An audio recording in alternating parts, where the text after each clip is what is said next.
Well, good evening, everybody. It's the Cryptid Huntress. I'm Jessica Jones. Welcome into our wonderful remote viewing show tonight. We have a really cool target tonight, and this is one that was near and dear to Barry's heart. Okay, and actually, this has been remote viewed before, actually, and Barry had just sent me a link or two to I think it was like an intro to maybe Farsight or somewhere that had remote viewed this, and so it's really cool to be able to compare notes, let's just say, as to what I've got for my remote viewing data and compared to what they got and all that kind of stuff. So this is going to be a really cool show tonight. And we are, of course, talking about the Phoenix Lights. And this is something that made international news. This is a big deal. And so we're going to get deep into it tonight. And we're going to get into my data. It's pretty fantastic. And it might just blow your socks off, or it might not. I don't know. If you're into this stuff, it will. And so, yeah, thank you guys so much for being here. I am so excited. I've been swamped, y'all. I've been getting ready for the Myrtle Beast conference. Actually, I'm not even anywhere near ready for it, but I'm heading over there this weekend, and I'll be ready by the time I get there. And of course, I got so much stuff going on right now. But yeah, we are really looking forward to being there this weekend. So if you're coming to that, come by and see me. I know y'all will. Okay. And it's going to be a great time at the beach, the Myrtle Beach, South Carolina, the Myrtle Beast Festival, Bigfoot Festival. Okay. All right. Well, let's see. Actually, let me go ahead and pull that up. Okay. I do have a flyer for that. You guys, please go to myrtlebeastbigfoot.com to get tickets to that. And there is a meet and greet tomorrow night. There's no round table or anything. It's just a meet and greet. I'm going to try to be there for that if I can make it there in time. And I'll be there maybe, but I'll definitely be there on Saturday for the event. I'm speaking around 1 or 1:30 during the afternoon. So if you guys are coming to see me, please show up at least to come see me at 1:30 or 1. Get there by 1, just in case. And yeah, so that's that. Okay. And of course, this summer I will be at the Full Disclosure Now conference as well. You guys can find more information about that on my website if you'd like to come to that as well. And there is a discount code. Okay, well, if you guys would like to follow along with all of my data tonight, I do have a Patreon. If you guys would like to check that out, all the data is posted in there with all the pictures and information of everything we're talking about tonight. I have uploaded all of it. It was by the skin of my teeth. Right before the show started, I got it all up in there. All the data is posted right now for this target. So you guys can see all the raw remote viewing data if you'd like. And of course, I do have a shop if y'all want to support my work too. That's War Woman Goods over on Etsy. Okay, well, let's get to our show, because I know you guys are chomping at the bit to hear about this remote viewing data for the Phoenix Lights. Okay, let's see. The Phoenix Lights were a series of unidentified flying objects in the skies over the southwestern U.S. states of Arizona and Nevada on March the 13th, 1997. Thousands of witnesses reported seeing a series of mysterious lights forming a distinct V-shaped pattern in the night sky. The official explanation provided by the U.S. Air Force later was that the lights were flares dropped by an A-10 Warthog aircraft during an exercise at a military training range in southwestern Arizona. But of course, many people were skeptical about that, and the eyewitnesses claimed the lights they saw did not resemble flares whatsoever. To this date, the Phoenix Lights are still a mystery. Were they a product of misidentification or coincidence, or could they have been something otherworldly like UFOs, something interdimensional? Who knows? Well, of course, Barry tasked me with this blind coordinate remote viewing target, and I have some data. I got some pretty good data on it. And he did grill me quite a little bit after I sent him that data.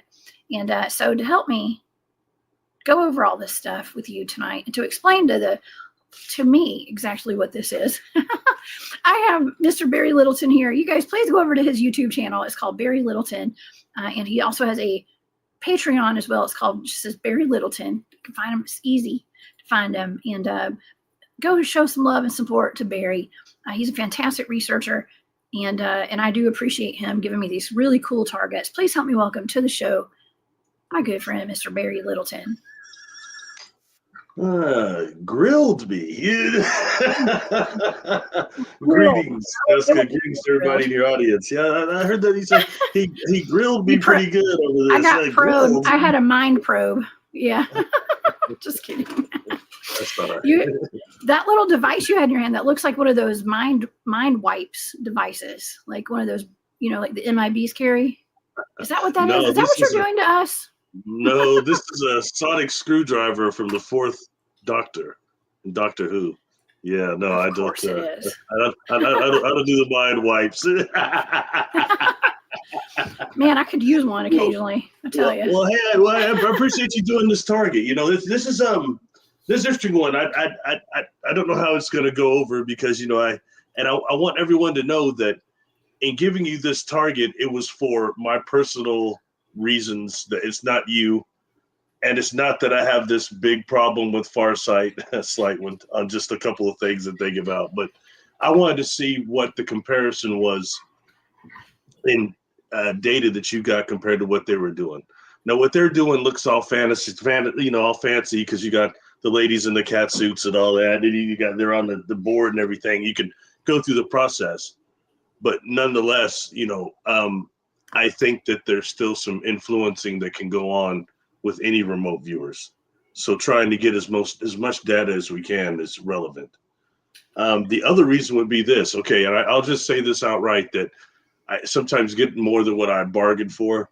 I was pretty sure that the data you were going to come off with the coordinates was going to be that this was a hologram. I've always thought this was a hologram. And I thought it was going to be just a bunch of empty data beyond the whatever imaging systems they're using or holographic technology they were using.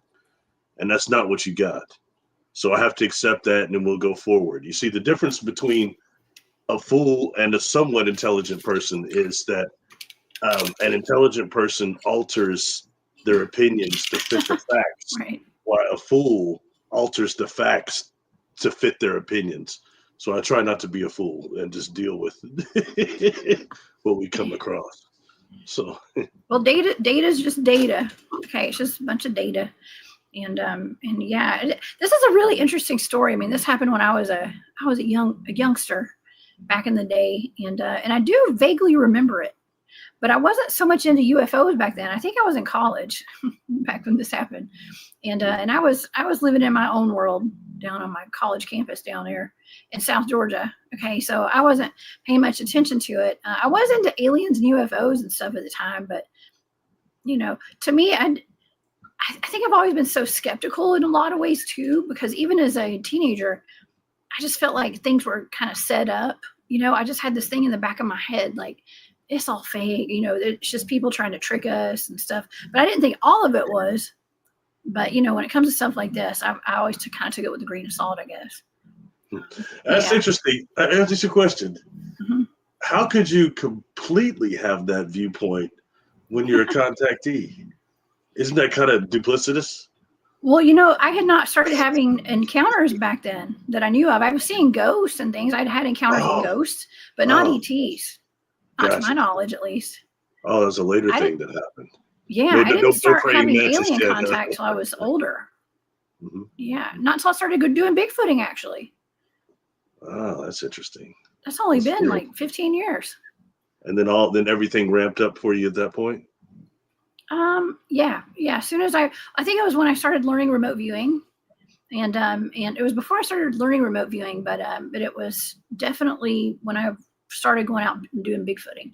But I was having all that paranormal stuff happening too, because you remember I had that apartment I talked about that was really haunted, and I was having a lot of like the black-eyed guy that showed up at my door, and I had all the flies. I mean, that was kind of like felt demonic over there. It was horrible. I couldn't. That place was terrible.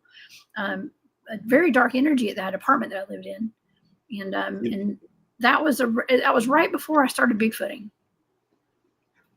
That was right a couple years before that. Interesting, because you were born into a family with people with abilities. Yes. So it shows you how much that whole thing was chasing you the whole time. It just took certain things to activate it, really put it into your prime perception. Like for me, it was, these events and this awareness was trying to get my attention all the time, especially when I was a kid. But I kept trying to ignore it and saying, "No, it's just my imagination. I got a really good imagination, like apparently way better than everybody else." You know what I mean? But I kept trying to dismiss these things. Then they started showing up as ships and things, or having those type of experiences, and that stopped my whole world. And then I was definitely paying attention. But then I was like only be paying attention to that. And I was looking for events like that totally stopped my world. And not paying attention to the subtle things that happened the whole time and realizing it's not me chasing it, it's chasing me. That's what you went through too. So it's pretty cool. No, I mean, probably a lot of people in the audience too. Yeah. It's like the whole thing with Bigfoot. I never in a million years meant to ever become a Bigfoot field researcher. That was the last thing. Even when I went out there in that expedition, I had no intention of ever doing that. Ever. I just wanted to go see a Bigfoot. And I got the invitation, and it's not like I asked to do it. I just they asked me if I wanted to come. And I was like, yeah, I'll go. And so that's kind of how my life has always been. It chases me, I guess. Yeah, that's it. Man, it's pretty profound, actually. Yeah. I didn't go looking for Bigfoot. It came looking for me. Yeah. And this remote viewing stuff too. But, it just kind of shows you, it's a testament to like, this is the path that we're supposed to be on. We get these signs, we get these opportunities. It's our job to pay attention to it and to jump on the opportunities that we get and let it guide us. Let the universe guide us, wherever we're supposed to be. Because I would have never seen myself doing this a long time ago. Never. But I'm having fun doing it. I'm glad I am. I never would have thought that the first conference that we met at, I didn't realize that was your first conference. And that would have been actually the first interview that we did with Christy and them. That would have been one of your first interviews, right? Yes. I don't think I'd ever been on a podcast ever. What's the trip is, I've been saying this for years now. But I said you were the one person I really wanted to meet during that interview and that conference. I checked out everybody, I'm Mr. Paranoia, so I check out everything and everyone. And I was watching who's going to be at that conference, and I caught on you were a field researcher and everything, and the work you were doing, what I could get a hold of. And I was like, man, that's really cool. So I look forward to meeting you more than anybody. And I thought you had a good vibe about you. You know what I mean? And I'm people that have met me in person realize I'm fairly selective energetically. So. Yeah, that was really cool. You were there for the very beginning, very first time I spoke publicly, and then after that, I went on the show with Paula Asteria that I met at that conference, and Shaman Spears, that's where it all went nuts after that, because her producer came on after the show and was like, "Will you do a podcast here at KGRA?" And I was like, "What?" I'd never even done an interview before, except for with her. It was weird. So anyways, but we're here today, and man, we've done, if it wasn't for that, we wouldn't have done all this great work together, Barry. So thank you for, you've been there since day one, my A1 day one. Bro, thanks for doing it with me. Like I said, I was a guy who kind of had a more negative attitude when you met me. I was like, I've been burned by some of the people in this community, and I just was a little bit burned out, man. I was like, man, I don't think I'm going to do this much more than just maybe I've done enough, and I wasn't going to quit, but I wasn't like going to keep doing conferences, doing all this other stuff I was doing. It takes a lot of time and energy. And I was like, man, just to deal with these people that were crooks. But, you showed me something different. We've had a great working relationship, and your audience is just incredible. Your chats are incredible. I can, when I'm not on, I try to jump in sometimes if I can. And I'll tell you something else I like. I know we got to get to subject here, but I listen to people saying that, they do podcasts.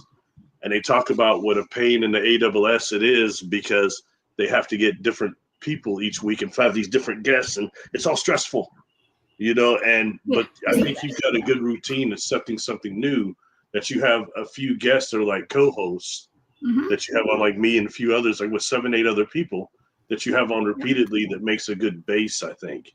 Yeah. You know what I mean? And that way you don't have to scramble to try to get all these different guests all the time, but you have a wide variety of information. And it's only going to grow from here.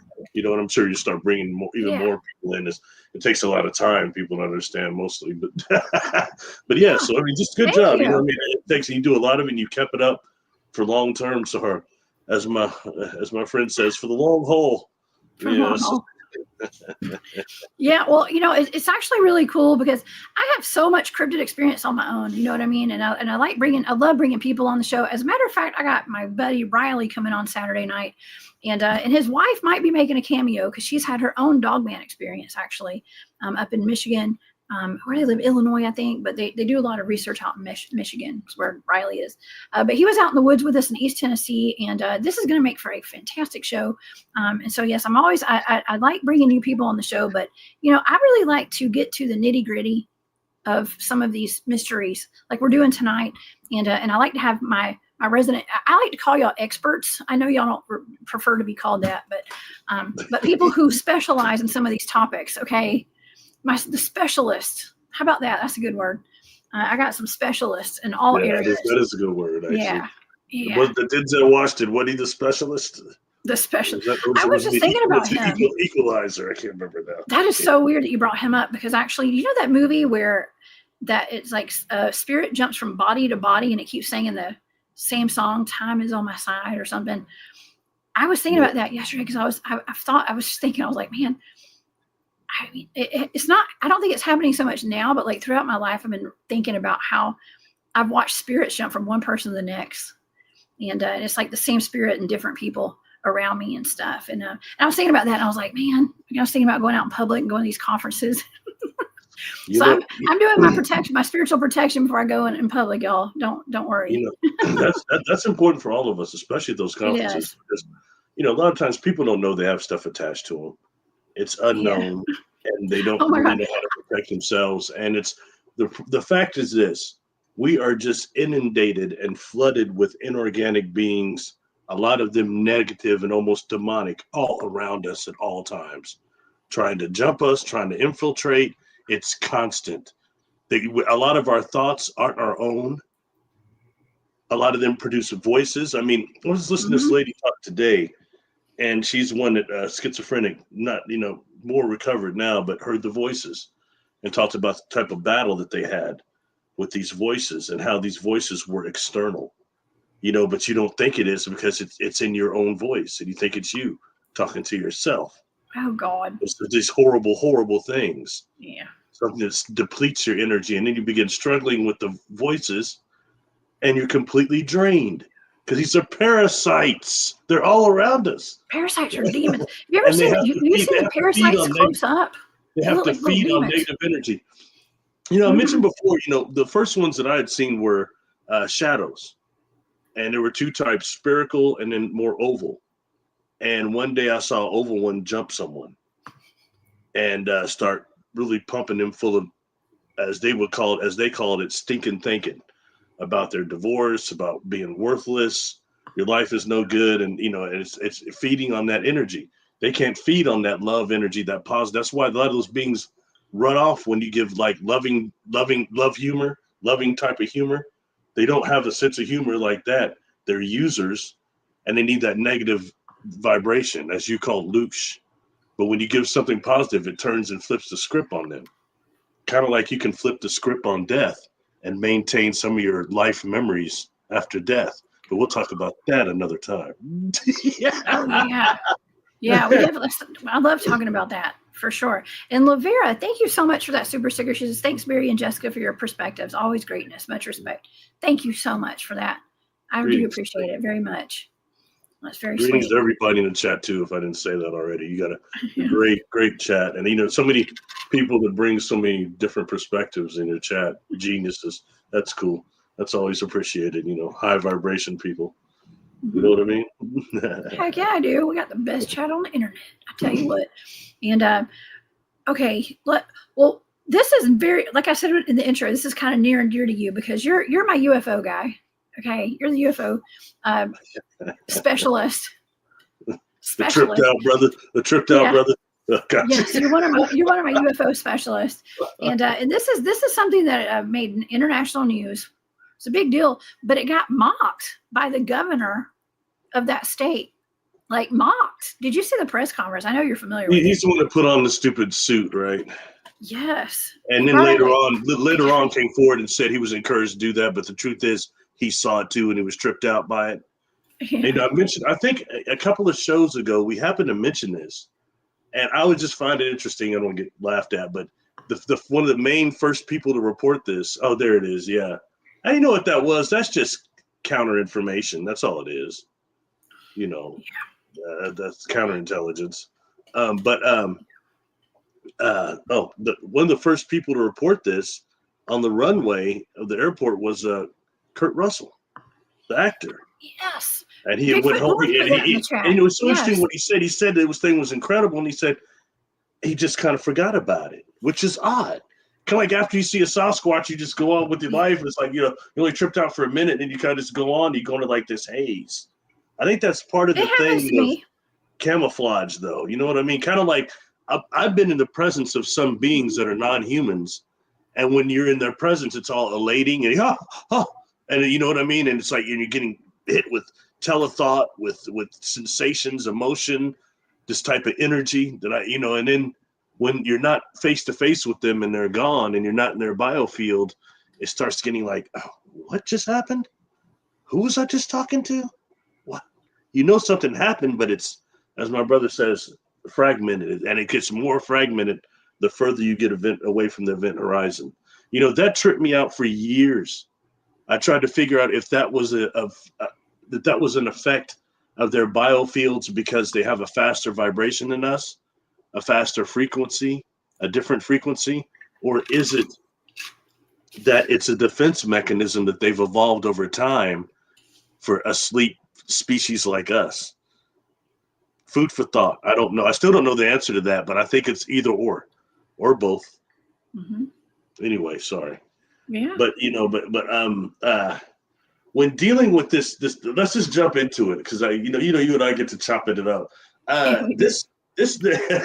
This Phoenix Lights thing.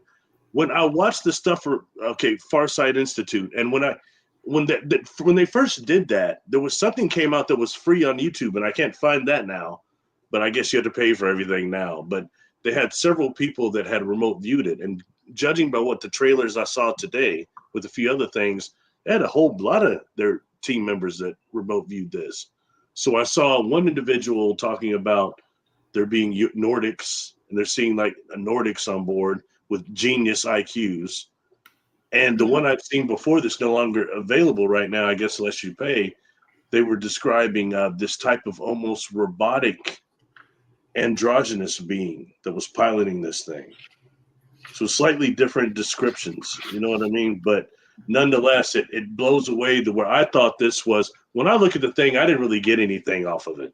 So it led me to believe it was a hologram. And I thought it was some sort of an institution testing out huge, large, advanced holographic technology. But unfortunately, so much for my hypothesis, like I said earlier, the data they got didn't support what I'm saying, and neither what you got doesn't either. But what the data you two got wasn't the same either. So I find that interesting. So I'll leave it at that and let you take over. Well, it's pretty interesting. My data is not as thorough. I did watch some of those clips that you sent me today, and those guys were super thorough with this. I just did like basically what I did was like a touch and go remote viewing target. I didn't sit around and spend like an hour on it. It was kind of like a 30-minute session that I did on it, and that was kind of it. And it was kind of like a one and done kind of a deal. Those guys really got into it and got pretty deep. And I'm not sure if they had someone that was there because I didn't see the whole video, but they may have had a partner there to kind of guide them a little bit, I'm assuming, but I don't know. Sometimes when you do like a double blind target or a single blind target, you have a tasker there with you to kind of guide you a little bit and tell you like where to look and stuff like that. And I didn't have all that. Okay. But I do have some interesting data, and I think the big question you had was this real or was it a hologram? Right. So it was a hologram. I got it. I don't think it was a hologram.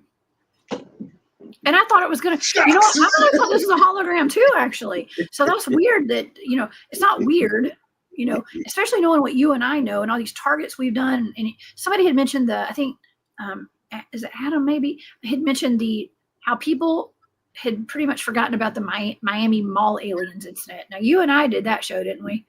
And we talked about that, and I'd done that remote viewing target for that. And that was like on New Year's Day a couple of years ago, wasn't it?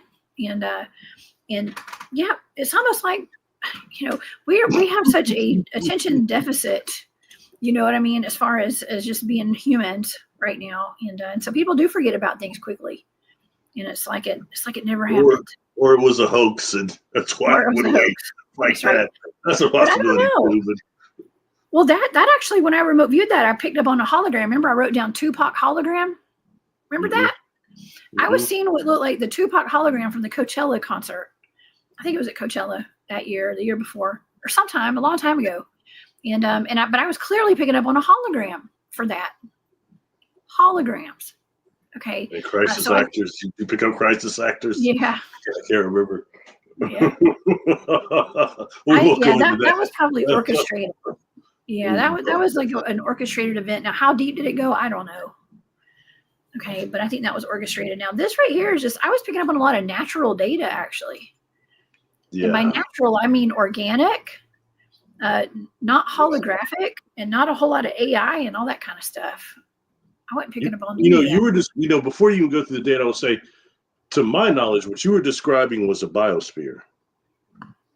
And okay, no better word I can use than that. And, it's interesting because the lights were kind of somewhat shaped like a TR3B, but not quite, but similar to that. So I would assume that, it would be something that would maybe even be man-made. But what you're describing isn't. You're describing a habitat type of environment more than just a type of per se Enterprise or Millennium Falcon. You were describing something much different. So anyway, that's worthy stuff. Yeah, I mean, to me, when I'm looking at all this data, I feel like I was basically describing what the remote viewing target was, the Phoenix lights, just Phoenix lights. And I was picking up on probably the craft, I believe, but the environment that the craft was in as well. And so, I don't know. It's, to me, this data is kind of vague, but it makes sense to you, right? To me, it felt kind of vague, but I don't know. What do you want to do with this? Because I mean, should we go through? I've got second thoughts now because you said I grilled you, but then you said, I just kind of touched the surface on it, but I grilled you down. It's like, man, it's like a missing deal here. No, listen, you've grilled me before. You wasn't really there. It was just questions. Okay, it's all jargon. Just give me a hard time, Barry. These shows would be right if I didn't harass you just a little bit. I know. I know. You always got to make me sweat a little bit, don't you? I'll get you back. Don't worry. Oh man. Well, let's talk about exactly what this is and how it looked and how big it was and the coverage of it, and even the governor's, his whole ordeal, because I've got some pictures to show, and I think that the audience, some people may not be familiar with it. I wasn't very familiar with it myself. So, I mean, let's start off at the beginning, what happened. This is back in 1987, March the 13th, I believe. This is a screenshot from a news report from, I think that was, it was back in 1997. So I don't know what year, I don't know how long ago that was. It's been a long time. I said I was in college. But this is a screenshot of that. Let me show you some. This is what it looked like. Now, this is not super uncommon today, Barry, right? I mean, people see lights in the sky kind of similar to this all the time. It almost kind of looks like Starlink a little bit, but not quite. And it didn't move like Starlink. Describe to the audience. Since then, this was one of the prototypes. True. Whoa, interesting. Well, how about I read a little bit about it? A little summary here. So, hundreds of people across Nevada, Arizona, and Mexico witnessed this. It was just it looked like a collection of UFOs in the sky, and around 7:30 p.m. until about 10:30 p.m., dozens of citizens flooded the police department phone lines, I guess 911, to find out what was in the sky. They reported floating orbs in a V-shaped craft the size of several football fields hovering over the city of Phoenix. Now, here's actually a picture of a display somewhere. I'm not even sure where this is at. What does it say here? Hold on. don't know if I've got another one. See, that's It's kind of the the size comparison. TR3B formation type, isn't it? Mm-hmm.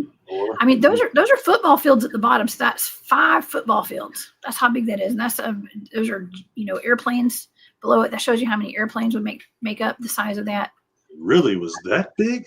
It's that big. It says the length was 935 feet approximately. The wingspan was 1,500 feet approximately. And yeah, I mean that's huge. That's the size comparison right there.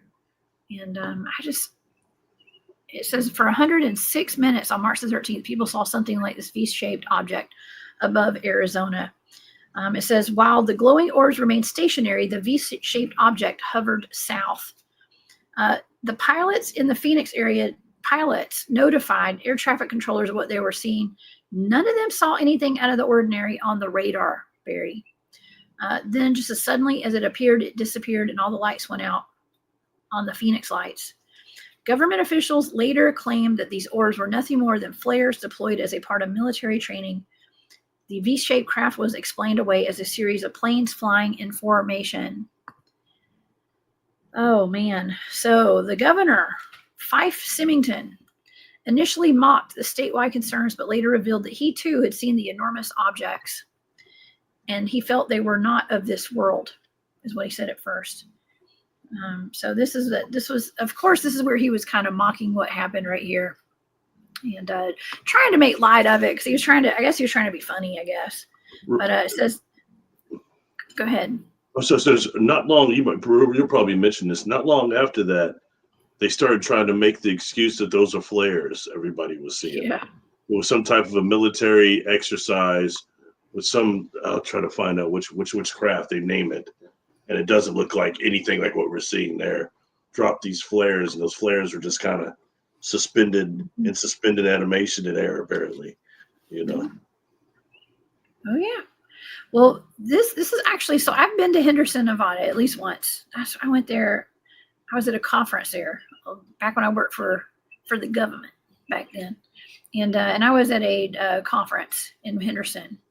And they say that the first person to report seeing the Phoenix lights reported at about 6:55 p.m.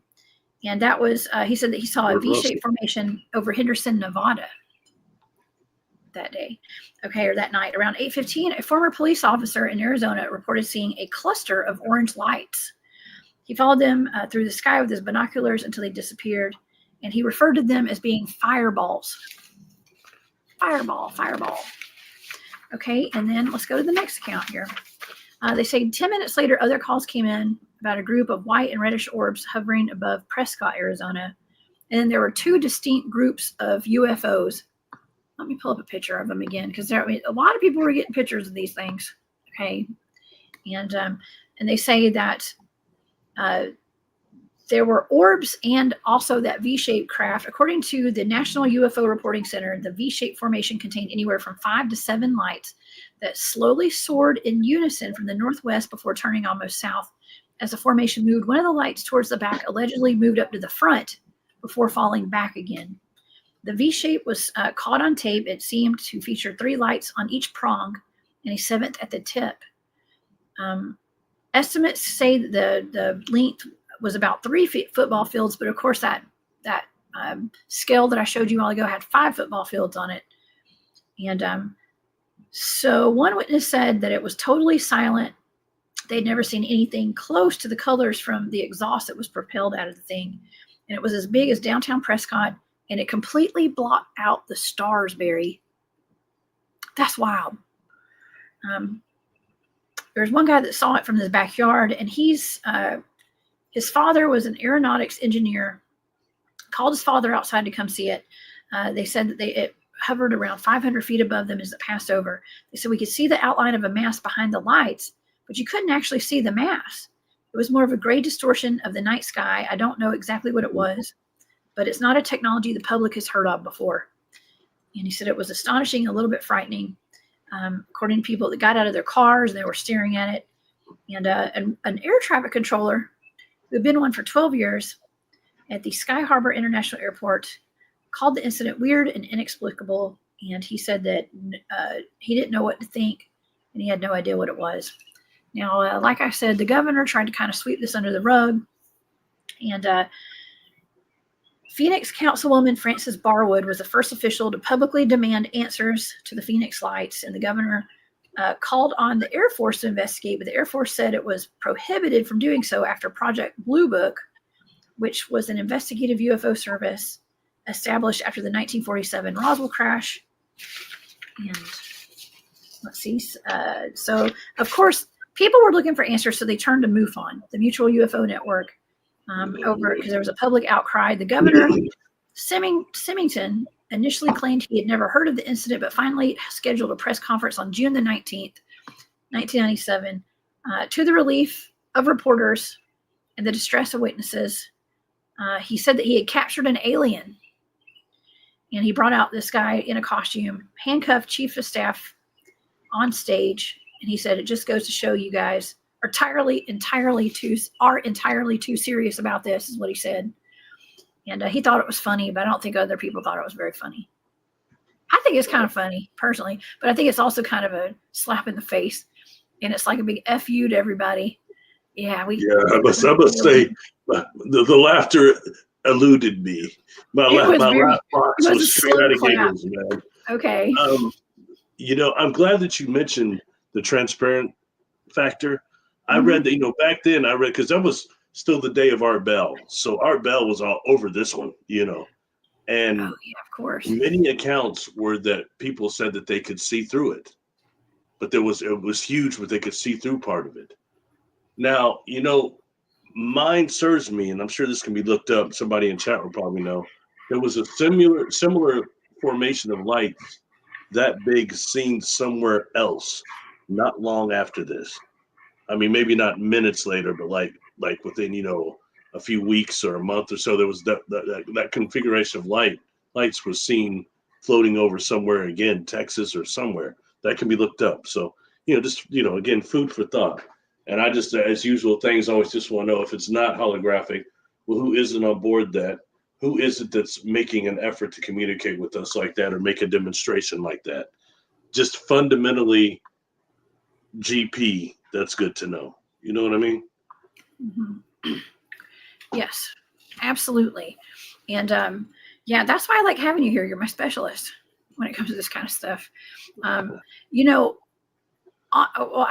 just to bring up that video that I saw today where those guys were remote viewing this, and I just saw short clips, like I said, short clips. But that one guy was like, "Oh, it's the interdimensional spacecraft or something." He said something about it being interdimensional. I was like, oh, "That's kind of cool." And faster light travel. He was so excited about it. I love that. Super excited. Hey, anybody that gets excited over remote viewing something, those are my people. Okay. But he was super excited. They did a great job on that. Actually, I was impressed and super excited. I had actually just heard about the Dax. His Daz, I think was his name. I think I'd heard about him before. I'm familiar with him. But great remote viewing on that, and like I said, they got really deep into it, but there was that element with one of those guys who said there was some kind of interdimensional element to it, and so I mean, I think according to some of my data, I think it's some kind of a living craft, and you and I talk about that a lot. A lot of these targets you've given me, and I'm just learning about all this. I mean, the organic factor. Those were the first things you had on that data was organic. Organic. And that right, I mean, so that immediately from the get-go threw off my hypothesis. So I was like, damn. Like organic. Actually, I think that I messaged you that because after you give me these targets, you ask me, what is it? That's where the grilling comes in. It's harsh. What is it? What do you think this is? So, maybe I just felt like grilling because I was so tired last night when I finally got up. I missed one question this time that I didn't ask. What's that? What do you always get burned out on? Well, does it feel negative or positive, evil or good? What did it feel like? And what I usually say to you, I'm like, it's indifferent. I don't know. I don't know if it's good or bad. This one, it did not feel negative. I don't believe it felt negative. I didn't get any kind of bad data, I don't think. Let me see. So it didn't feel No, like a hostile take. it was another indifferent thing. And hostile takeover, the no, invasion. well, at the very end of the target, the very end of the session, I did write the last thing that I wrote down. I literally heard hidden from us, hidden from the U.S. I said U.S. hidden from U.S. And it could be us, but I wrote it down as U.S. like United States is what I wrote down. Hidden from U.S. but in plain sight. That was the last thing that I wrote down in that session. So I think this was an organic, because that's what I'm saying. I don't know if I wrote organic in the data, but I told you it's something that's organic, something natural. That's what I told you. Something natural. It's organic. Check this out. You want to go over the data? Yeah, we can. I mean, I think we're good with talking about what this thing was. It's just I just had some more, eyewitness accounts, but everybody kind of saw the same thing, and it's a whole bunch of people saying, "I don't know what the heck that was," but it's something that we don't have the capability of having something that big in our military, is what people were saying. That was a consensus. Okay, and other than that, that's about it. Outside all the excuses and all the things that they said it wasn't, the parachute flares and oh gosh, which with helium, oh boy, it's all sorts of stuff. I'm not gonna go through that, man. But it's yeah. So this is just a better part of it. So we know how we got here. Now it's all about the data, I guess. I guess so. It's all about the data. Okay, Sure, like I said, I got myself in a little deeper than I anticipated. I know. Well, you got to have some contingency plans, Barry, for how this data is going to pop out. Okay, so but isn't that cool though? Because I too thought, when I've been told about these lights before I ever got this target and I ever did research on it. When I heard about this, I just knew in my gut, I was like, this has got to be a hologram, just like you. That's what I thought. It was like hologram. We've just got too much. There's too many capabilities of it, and they've been slow rolling all this out for a long time. And it's that fake alien invasion. Exactly. Even though this was back in the 1990s, it seems like they've got to have some kind of a slow rollout if they're going to hit us with the big one day, or our Earth's taken over by gray aliens and stuff. Because it makes you kind of wonder, like, why did that contact just almost stop there? What stopped it and why? Yeah. I got a message. Right. I don't know if it's facetious or not, but it was someone saying that it was the USS Enterprise. I don't know if that's meant was a joke or not, because the Enterprise, there were two real Enterprises that were naval aircraft carriers, and if it's being suggested that those are now made into spaceships, let's see some proof of that. The other would be maybe it was a Star Trek joke. In that case, implying that the Enterprise on Star Trek is real, and I guess Captain Kirk is real, and everything else. So I'll leave that at that. But I don't know. That's just was something floating around. It was said that was so much well known that it shouldn't even be remote viewed. I just thought that was just one of those weird things that comes through my feed. Yeah. Well, it's interesting. Hey, but you know what? We remote view it anyways. It was too late. I already did it. Yeah, it was a day later. Sure. Why not remote view everything? Okay, and I can't do it all by myself. Thank God there's other remote viewers out there. Oh yeah, just little old me. I can only remote view so much, but yeah, I love getting these targets. So. Are you saying you love getting grilled by the B-Dub? I don't mind getting. You kind of have to get grilled sometimes, though, don't I? If we want to. I got to get the data is the data, but it's like, well, then you ask me, well, how did you feel about it? And you can't write all. I mean, I do write all that down. It's in my AI, my AOL. Okay, and so there is a place for me to write it down, but for you to get into my mind, okay, like to get into my thought process, it's better for me to talk it out with you. Okay, because when I do these targets, I don't do them on a board like the people you do on. But the way we're doing it is similar in information wise. What you're saying, it's just interesting. We have a different method to getting to it, but it's the same means to the same end. So that's right. I'm not sitting there speaking out loud and writing on a dry erase board. Like that's not the style that I've been taught. And there's nobody in the room with me. Okay, and no cameras or anything. So it's a little different, but it's the same thing. I mean, it's just two means to an end. You know, two Maybe different that's going to means. change. Maybe it's going to change one day. It's kind of like, you know, you need some, you know, put some LED lights around you, make it flashy and everything, and you can do exactly what they're doing. You know, get some like rave music and stuff. Yes, who knows? Who knows? It's the next level of remote viewing development. Yeah, binaural beats while you dance. It's sometimes all about the presentation, and often people really pay as much attention to the information. Yeah. And you can even put on a cat suit. I'm sorry, I'm not going to start. I can't. No, not me. Oh my God, I was trying on bathing suits today, and I was like, oh God, when did I forget to work out? Yeah, I'm sorry. I may not be going to the beach this weekend. The ones that had the sisters in the cat suits. Hey, I was watching them. Hey, you tuned in. Don't lie, Barry. I know you like that stuff.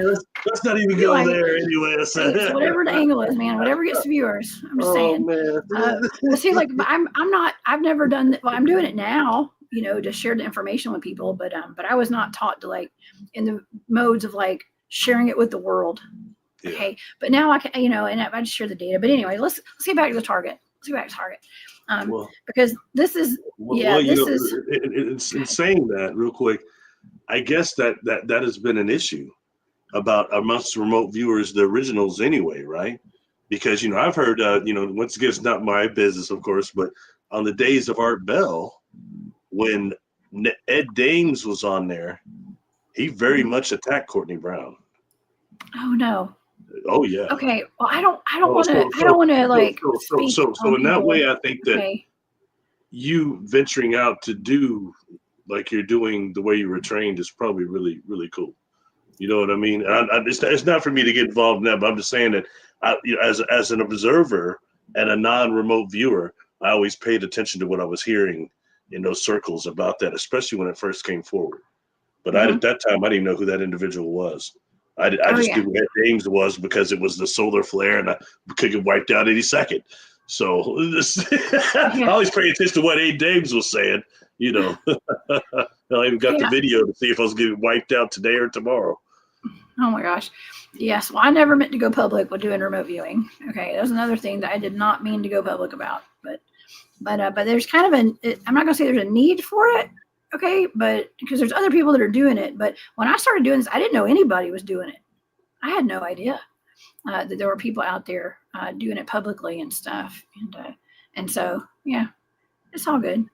I did it because I loved it, not because I'm trying to get, you know, popularity or anything. But anyways, let's get to it, okay? Because a lot of people thought that this was a hoax, Barry.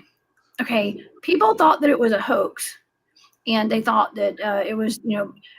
I remember when I got married. Oh my God, why am I bringing this up? But after the wedding and everything, we went out on the dock and lit off some of those Chinese lanterns, and they went out over the lake and they went floating. They were beautiful, but you know, I have family that works at the sheriff's department out there, and they started getting inundated with calls of UFOs flying over the county that night from those gigantic. They were like gigantic Chinese lanterns. And some of them, and those things can be kind of dangerous, man. Be careful they don't get caught in a tree, y'all, because they've got fire in them. Okay, it's like you light it up in this paper and it just floats off, and it's, be careful with those, y'all. I probably shouldn't have done those. But anyways, they got calls for a while claiming there were UFOs flying over the county. And yeah, it was us. And so when I see things like that, and they can move in formations and stuff too, if you do them just right. We were letting them off one at a time, and you know, two at a time, and it kind of, you know, we weren't thinking it when we were doing it, but that could be seen as, you know, somebody trying to hoax. Somebody wanted to go out there and really do it up. They could do that. And I'm not saying anybody do that. Y'all don't do that. Okay, people who are listening in right now, don't do it. I mean, but anyways, I can see how, you know, and people have a hard time wrapping their head around stuff that they've never seen before too. And it's like, oh my God, it's an alien invasion. Okay. So, but anyways, people thought that this was or it could have been something, you know, like Area 51, right? I think Area 51 is not, I mean, it's kind of far from there, but I mean, still by means of flying airships, spaceships and fighter jets and stuff, it's not that far actually. And so I think I have a map actually kind of where Area 51 is, kind of in, I don't know if that's in relation to, that's not it. I forgot to pull my map up. Okay. But this is just an area where, it shows you the Nevada testing sites out there, and New Mexico and all that. Nellis Air Force Range right there. We're talking about somewhere that's a little bit east of there. But nonetheless, all right, so let's get into the data. And we've already warned the audience there's no holograms in this data tonight. And to me, it doesn't make a ton of sense here, but it makes sense to you, and that's all that matters, Barry. Okay, but let's go over some of the sensory data, I guess. Okay, so some of my sensory data I wrote down was like down, descent. Okay, so down and descent, balanced, unfurled, cold, weighted, weight, styled, I wrote styled, fortunate, high, decadent, long, and stopped. Okay, or stop, I wrote stop. Okay, so that was my sensory data. And as I'm writing the sensory data down, I'm writing down my analytic overlay in the other side of the page. And so from that sensory data, here's some of the analytic overlay that I wrote down. I was picking up on something that was like a bungee or a bungee cord. I thought I was seeing like a bungee cord of some sort, and ropes. I actually was picking up on, I wrote down elevator. Okay, like an elevator, a pulley system. Like I was seeing something going up and down is what I was seeing. And so things that were moving, and I actually, for my picture that I drew, my stage 3, I actually drew like objects that were moving this up and down and sideways like this. Objects going this way and this way. I can't do it at the same time, but okay, so this way, like horizontal and up and down. Okay, simultaneously, like blocks moving, like do like Tetris or something. Okay, like I was seeing kind of like that is what I was seeing. But the way I was seeing it was like the way an elevator moves. Okay, up and down, and then maybe like side to side. And I wrote down like a weight class or weight limit. I wrote down McQueen, because I think that I remember feeling like it had a racing connotation, like Lightning McQueen or something. Okay, or was it Steve McQueen? I don't know. McQueen. I was thinking of like, I don't know what that has to do with anything. I wrote down McQueen though, and it was. I remember when I wrote that down, I was thinking of like race cars. Okay, like something going fast. And was he in the Blob too? Was he in the Blob? I don't know. I think Steve McQueen was in the Blob. Oh, that's a good movie right there. Yeah, it is. Fine acting right there. The Blob. Okay. I think maybe a little more accurate as far as some types of extraterrestrial life forms that are non-humanoid. Anyway, that's another deal. It could be. Oh my gosh.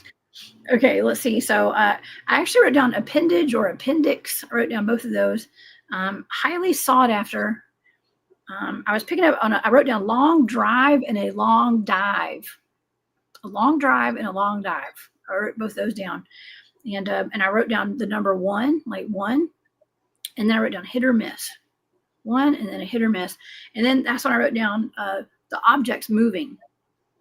I wrote, there's several arrows and stuff. So like I picked up on like 6 of something, like moving this way and then this way and then down to the side and down, and like kind of interacting with each other and stuff. So I wrote that down. Okay. Let me go to my stage 4 data. You know, that's interesting though. One of those clips we were watching, didn't one of those individual draw some machinery that was like underneath this thing? They did draw like a spaceship or something for sure. I do remember that. So I think there could have been something. I think that was Dad. Structures that were within it or underneath it, or and at first I thought it was the Earth underneath they were talking about, but it wasn't. I think they were talking about something in the ship. Anyway, I'm sorry. Keep going. That's neither here nor there. Christopher says, sounds like a movie I watched the other night called Cube. Oh my gosh, cubes! Here we go again, cubes. And those are like, they were like little cubes actually. Is what I drew, or little cubes moving around. Okay, I actually wrote down Titan. Okay, something really big. Okay, I wrote down Titan. So my sensory data actually was a huge giant. So something gigantic. I wrote down Titan. I actually was picking up on a rock face. Rock Titans is what I wrote down, and then I wrote down petrified. So I was obviously picking up on some kind of like giant or petrified giant or something, because I was seeing. I mean, I guess are there mountains out there? Maybe. I mean, that's kind of what I was picking up on, maybe mountains in the environment. But I literally wrote down giants. I got like a good bit of giant data actually, and I even wrote down Tartary.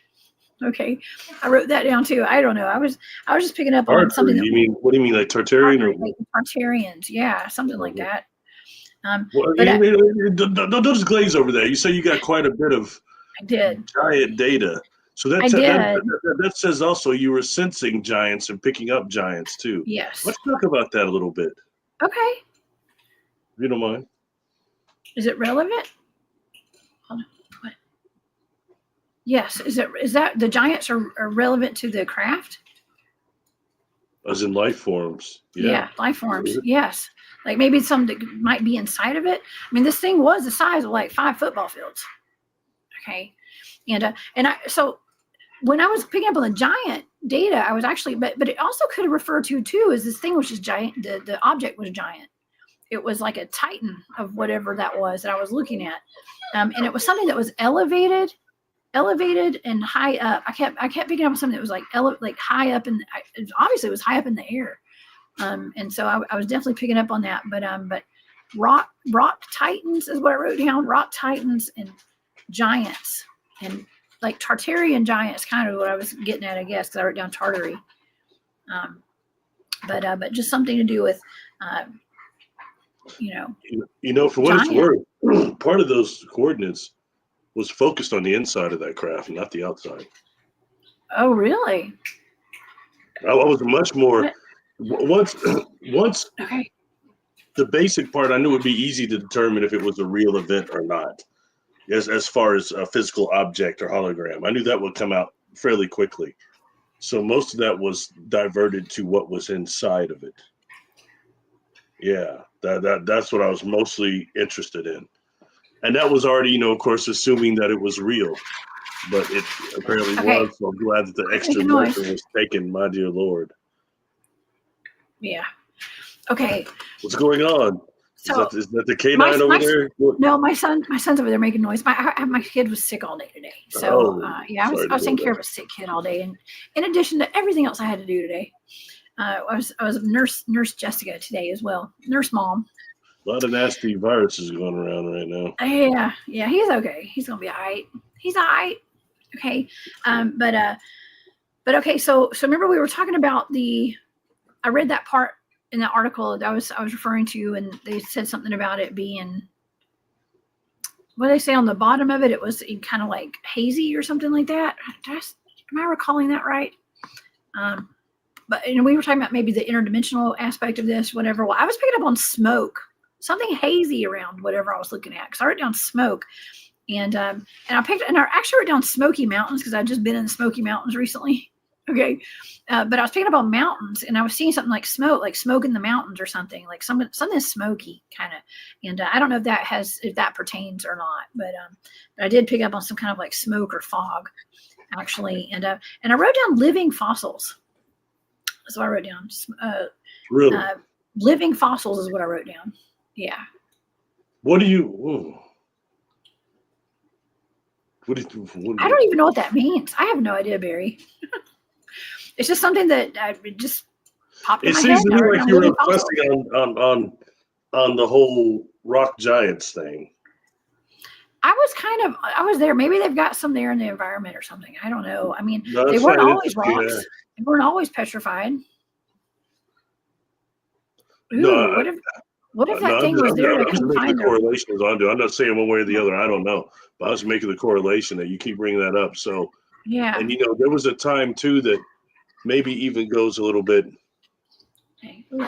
a little more realistic than saying that these mountain ranges were actually being as to being more that there was actually to being more there was actually these beings that were dealing with that type of technology that were actually maybe maybe around 25 feet tall, like it's talked about, by the Hindus way back in the day, in the Bhagavad Gita and other books that talk about these beings that were 25 feet tall that were here.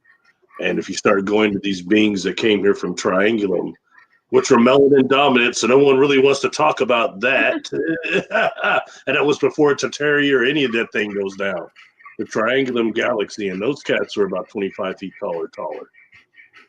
I mentioned before that even some of the facilities that they had here on this planet concerning some of their waste, means they really had more gold ornaments in them than what we would, that they actually, some of their waste products become valuable mineral deposits later on.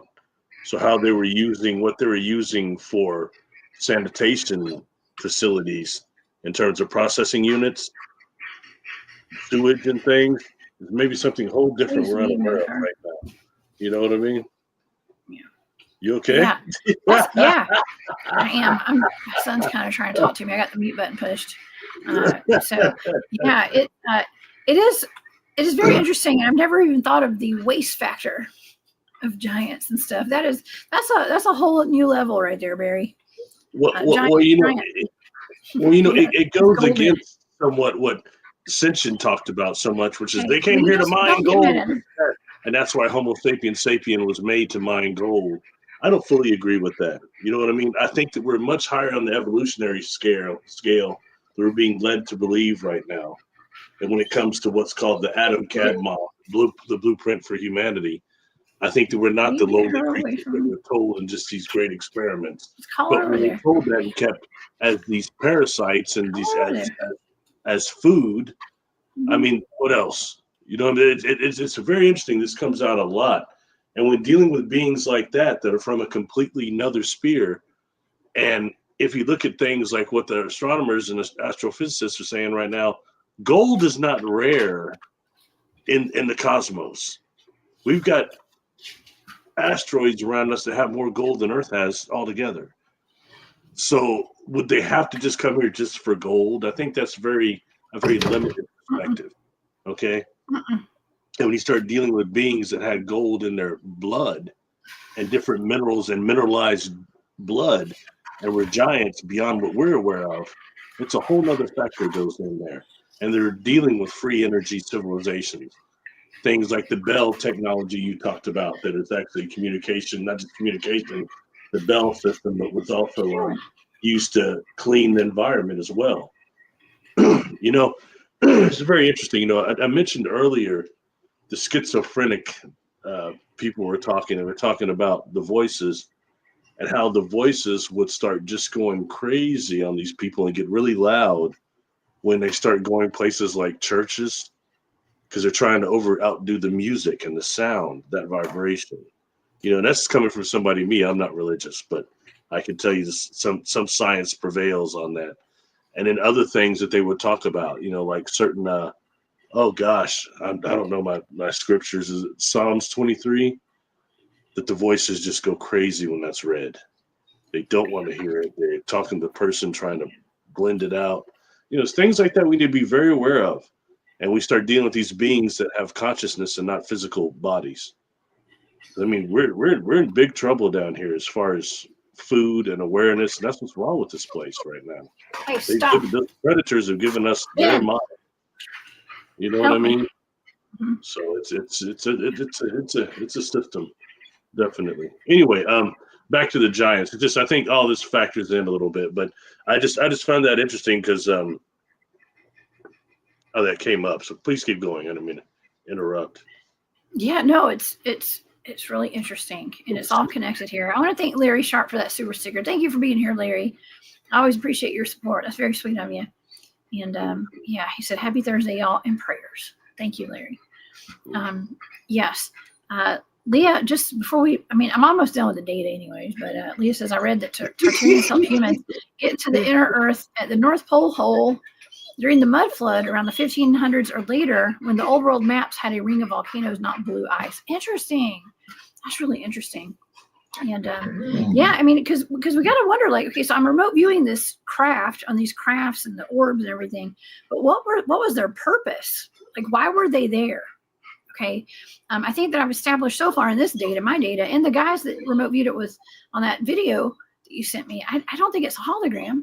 It seems to be there are people in these, possibly giants, as a matter of fact. Ben. Okay, sorry.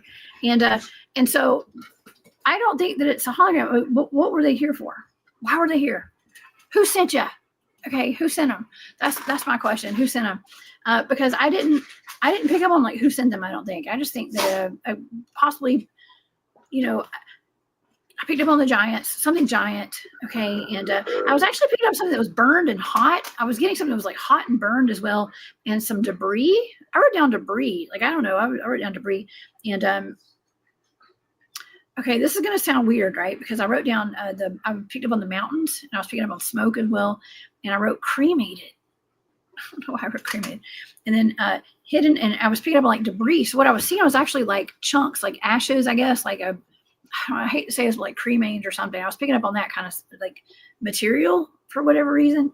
And I wrote hidden from us or hidden from US, but in plain sight. Hidden from US, but in plain sight. So, but I mean, aren't all UFOs kind of hidden from us, but they're in plain sight as well? Just about everything's hidden from us, but it's in plain sight. It's like we just haven't had the eyes to see it until recently, I guess. But that's about it. That's where I ended the session right there. Ben, I can't deal with this. Sorry, man, I got distracted, man. I'm with you. I just got distracted by somebody in chat. Okay, somebody take her downstairs. That I just love, man. Somebody had a name, Mr. Alexander Machete, a.k.a. Machete. Oh, I love it, man. I love that movie, Machete. I don't know if that's what they're referring to, but that's a great movie. Okay. Danny Trejo. Anyway, sorry. That's why I started laughing all of a sudden when I saw that. It makes me think of that one scene. Machete, don't text. That is a good movie. I've actually seen that one. I have. It's disappointing. Johnny Trejo is he's probably like 5'3". He's a little cat, man. After I saw Machete, I thought he was real big. So I saw Halloween H2O. I was like, he's a little guy. Anyway, he's on bar rescue now with John Taffer yelling at people in bad restaurants. Anyway, let's go back to the data. Yeah, well, Thorley and Clodagh says debris that fell through a gate as a ship passed through our dimension or into our dimension. Maybe that happened. I guess that happens a lot. I mean, that's like a possibility too, I guess. I mean, I don't know. What do you think about that? A what? Like on Smallville? On Smallville, when his ship came to Earth, all these pieces of kryptonite came with it that got caught in orbit with him when he was leaving Krypton. And when it came into orbit, they came in with him. And caused a huge meteor shower in a place of all places, Kansas. But in dealing with that, that's not so far out. But some of these ships, I think, also have a gravitational field around them. Mm-hmm. And I think that's illustrated a lot. A few weeks ago, I did a live over the movie Starman.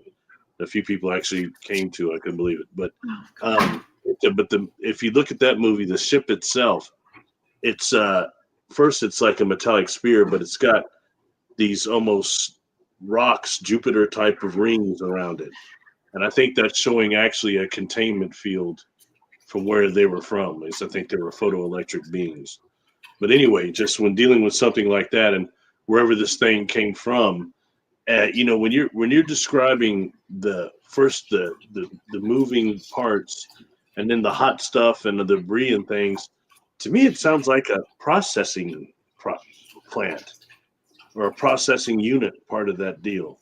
That's what I just get out of that. I'm not saying that's correct, but interesting, Yeah, could be. I don't know.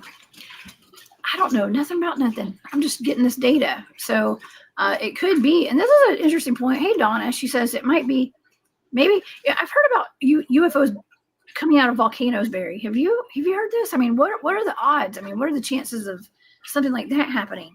She says that maybe hidden in the volcanoes. Well, you got like thermoplastic type of things, that can deal with not just magma, but can deal with heat like that, or even manipulate molten magnum and stuff like that. whole different thing going on. You know, we're dealing with technologies that are just some that can, you know, if you can deal with solid stone and manipulate solid stone at the molecular level, who knows what you can do with things like lava, the material, or how much the ship can actually repel it the same way it can repel water and be within its own stasis field. You know, so who knows?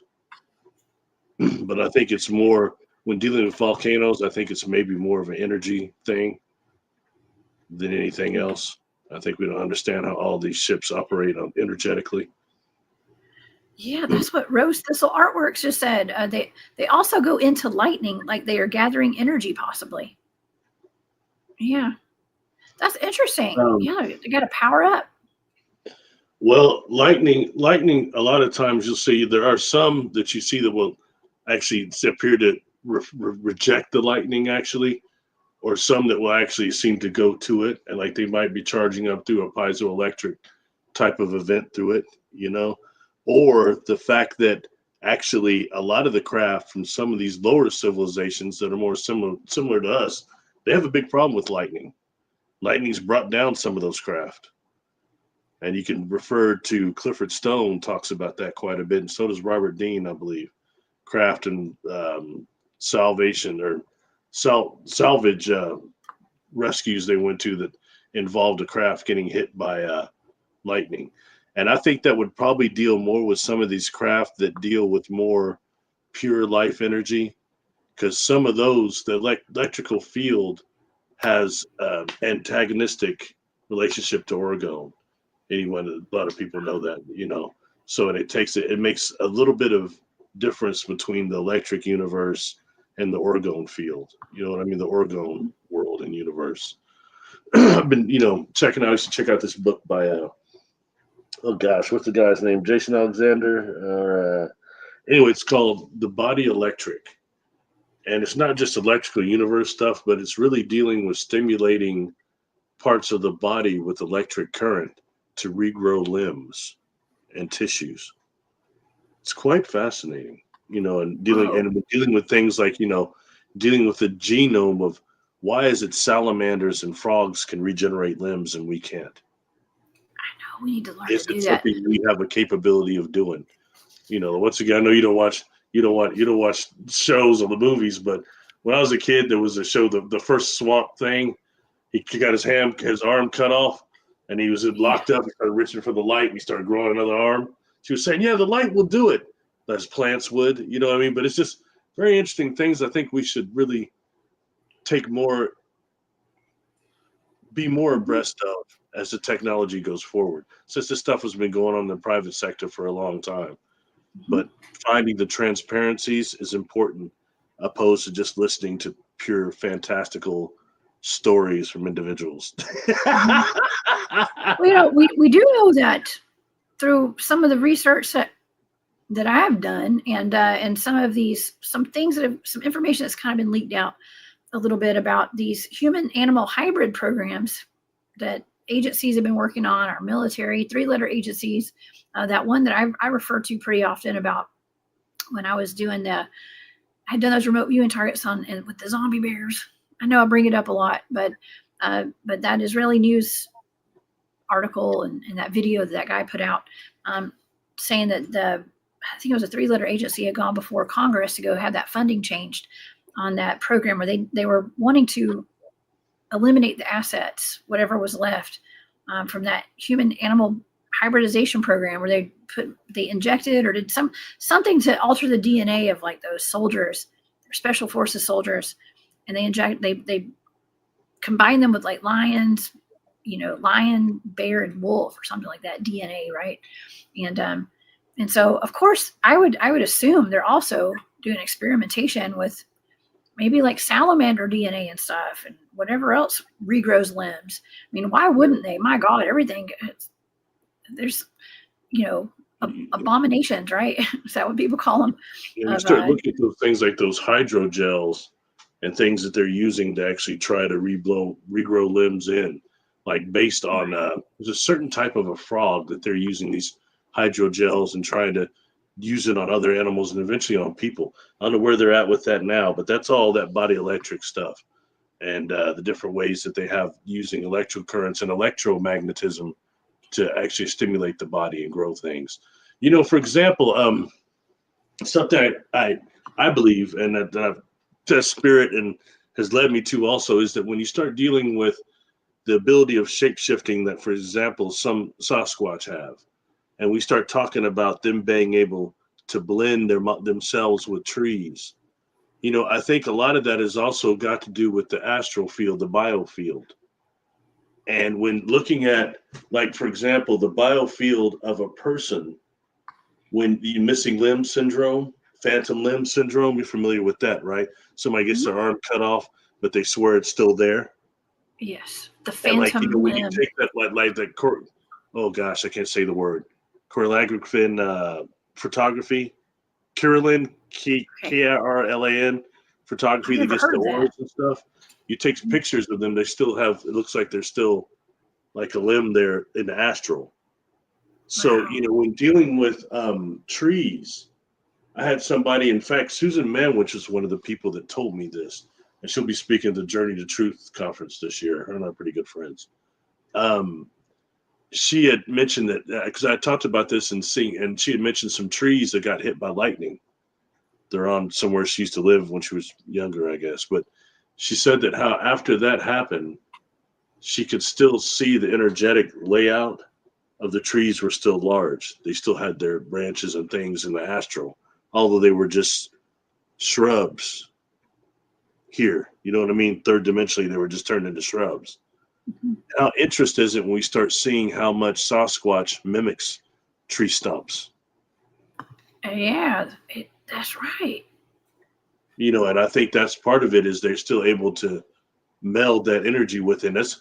Shapeshifting is a lot more than what we're just told. It's a lot more than just putting on the back of an element, an animal on your back and running around.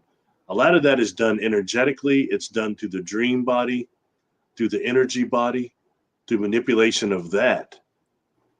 You know, the human and flesh body could be over there crashed out in your bed, but you're over on the other side of the state doing something in your dream body, interacting with people because you've been able to make it corporeal. You've developed a technique to do that. We've had societies like the Toltecs here that specialized in that.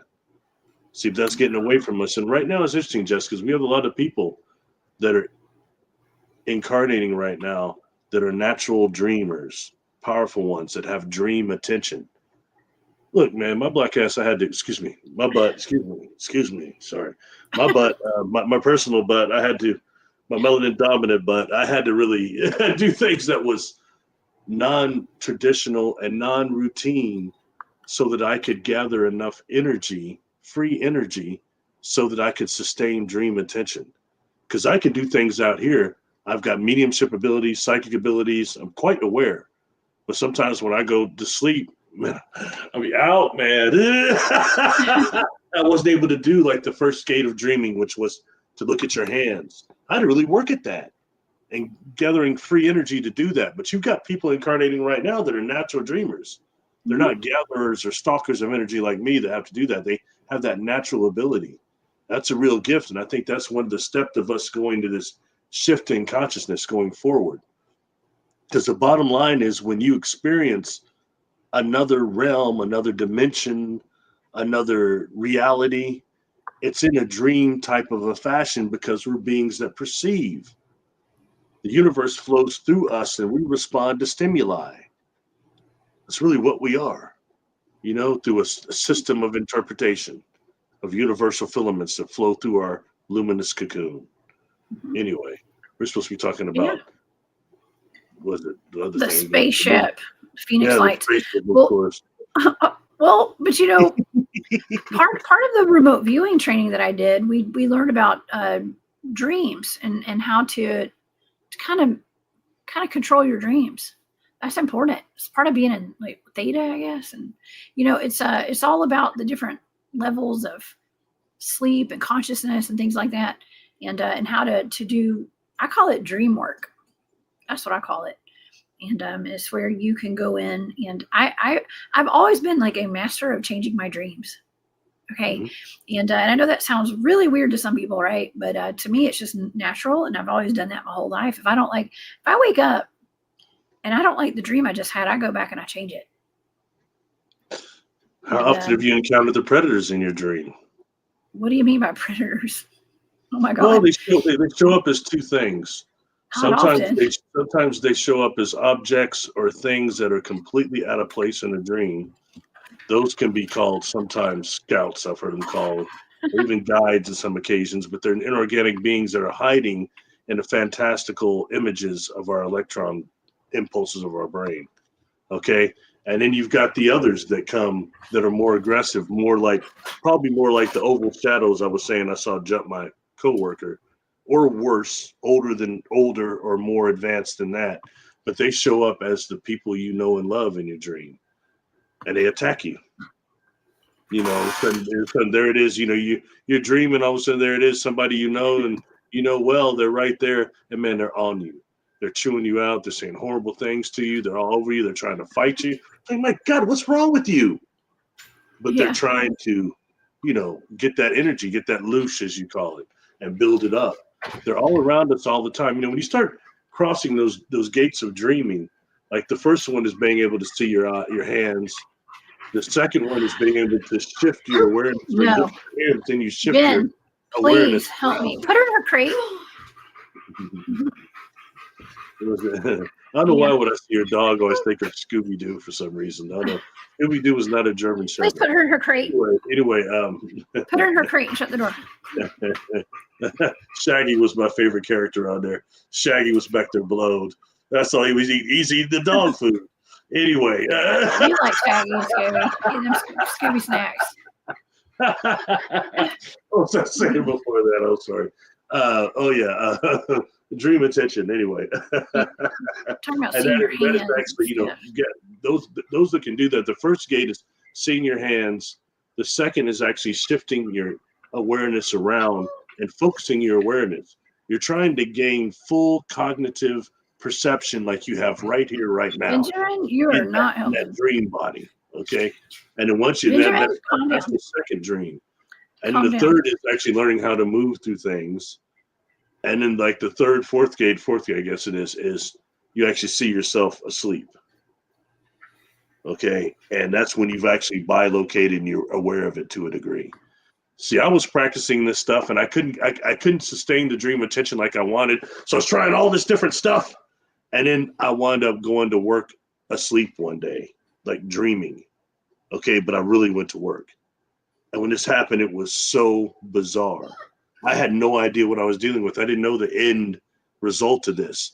Then I saw myself sleeping one night. I had this experience. I didn't know what the heck was HE hockey sticks was going on. I didn't have a teacher or a guide for that. So I was trying this stuff on my own. And this is the era where a lot of us incarnating, hell, we are the masters. Instead of all these people that did stuff in the past and looking to other people for stuff, this is the time of making new systems for those of us that have real personal power. That's where we're at. I don't need Neil Tyson deGrasse. I got my own. You know what I mean? That type of a thing that's going on right now. So I want people to really realize how powerful they are. Don't be abusive. We are somewhat magical beings that are being cheated out of our glory because we're food for predators. Ew. Yikes. Yeah, I mean, that's what I hear. Real quick, since we're running out of time here. Hey, what did you think about those clips I sent you? I posted on Facebook too, anybody that knows me on there, about those two stories about the Bigfoot fighting off the reptilians. Wasn't that interesting? Yeah, it's kind of new. It's kind of new to me, actually. And I've actually talked about how we've had some, I don't want to say interactions, but through remote viewing and stuff, watched as Bigfoots and aliens are working together. Okay, like actually working amongst each other, and then on the other hand, we also hear about we've heard stories about dogmen fighting reptilians and stuff, and I mean it's only normal that they would go at it. I think the first time I heard that was in 2017 from Tom Powell. We were sitting there talking, and he talked about that place, to that tribe he went, they wanted to see the alpha male. So the alpha male was 10 plus. They wanted to see one that big, and when they get there, the tribe said, well, we've only seen the mother and the daughter. And he had this guy with him that was, quote unquote, a whisperer. And he got in touch with this female, however he did it. And the female through MindSpeak told him, so, oh, my husband is gone. The green ones took him. We don't like the green ones. We don't like the green ones because they put us to work. You know, but he'll be back when he's done with the work. Mm-hmm. And I looked at him and I was like, well, who the heck are the green ones? He's like, well, my friend wouldn't say it publicly, but David Pauletti's, my buddy, would say it's the reptilians. And that's when I was like, whoa. And that was 2017. I was like, well, I mean, it stopped me. You know, we're sitting there talking about by this fire, and sometimes somebody will say something just stops you. Because I started thinking, like, what on earth would be capable of actually physically controlling a massive 12-foot tall Sasquatch with the supernatural, superhuman strength they have alone? Okay, what could do that? And they start thinking, like, the raptors that were described in that one episode, that one link, they said they were 15, 16 feet tall. And there was 3 or 4 of them ganging up on that Sasquatch. And he said they had razor claws. But you notice that deal, the account said that these reptilians kept phasing out below the neck. They had on some type of armor, some type of uniform, some type of a cloaking metamaterial technology. That's not very fair, is it? So you get a fit. That's not a fair fight. With technology on top of that, of course they're going to run over. And the mind control. And the mind control too, you know. I mean, who's to say the reptilians haven't MK Ultra'd the Sasquatch? It sounds like a really crazy movie. Well, you know, when you start going movie about that, that's not good. You talk about like the Tartarian and going back further. When this was the Type 1 civilization, Sasquatch was still here. They were part of that galactic trade, all that stuff. That's if they're even from here on the first place, I'm not so convinced that they're not, to a degree, because of how well they can do with the Earth terrain. They are built for this place. Anyway, sorry, I'm getting distracted. I'm talking about all this different stuff, but who cares? We're about out of time anyway. The thing about the Sphinx, the Phoenix lights, you had mentioned on there, if you got to go through all the data, you got through most of it. You said a few times on there, stuck out to me, was the organic component and the mountainous component, and I thought that must just be strictly. It sounds like it would be the outside. I believe that's the inside of that place, and the other part of it is this processing unit you're describing. But it's a big deal. It's a huge deal. So who knows? Anyway, so the beings that you caught life forms, but they seem to be more of the giant variety yet, right? You see it? I think so. I mean, I wrote down giants, but I was also picking up on I wrote, what is it, right? Rock face giants or something like that. So next time, I was picking up on petrified giants, but I mean, what were the petrified giants before they were petrified? Giants? No, I don't. Where do they come from? Exactly, giants. But I mean, where do they come from? What are they? What was the history of these? Some of them I mentioned come from the Triangulum Galaxy. Mm-hmm. And there'll be a point where the Triangulum Galaxy, the Milky Way, and the Andromedan Galaxy will all become one. Those are 3 galaxies that will merge, probably about several million years. But it's really interesting to start thinking about this. Sometimes when you see some of those things, everybody thinks automatically means Orion. These pyramids that you saw, like First Dynasty Egypt, some of them were actually meaning the Triangulum Galaxy. They're talking about those beings that aren't given good representation right now. Even before the Tartarian Empire. Hey, getting back to that, what is it? I was watching a deal with what they were saying, how old the Earth was. They think that the Earth is 4.5 billion years old. 3 billion, almost 4 billion years old. So, during that time, we're just talking about the last driest period, the last ice age. We're tripped out on that. In the ice age, we're going so far back this planet, so many different civilizations here. Exactly. There's a reason why this place, this laboratory, galactic wise, there's all these different species on this planet. Maybe unlike anywhere else. Mm-hmm. I mean, we're living on top of giants, I think. I mean, I really do. I mean, it even goes as far as like the continents are like, they say America is a big turtle, like North America, right? I mean, there's dragons and all over the place. And I mean, it's just, just got to open our eyes to it. Keeping it 100, all right? For those of us that are around my age or older, all right, very aware in the early 80s about all this stuff, was listening into the 90s. And I hear like certain things that started in the mid 80s, late 80s that are right now are become like narratives completely. Something like, for example, Elizabeth Hayes. I'm sorry, not Elizabeth Hayes. That's Initiation. Great book. Barbara Martinique. Sorry. And she wrote that book, Bringers of the Dawn. And Bringers of the Dawn helped me to a degree when I was having my experiences in high school. Okay. But it wasn't the full thing, but certain things that she mentioned in that book that have become so solid now. But she wrote another book that didn't get as well known, and it was called Earth, Earth, the Living Library. I believe that's what it's called. On my channel under book reviews, it's there.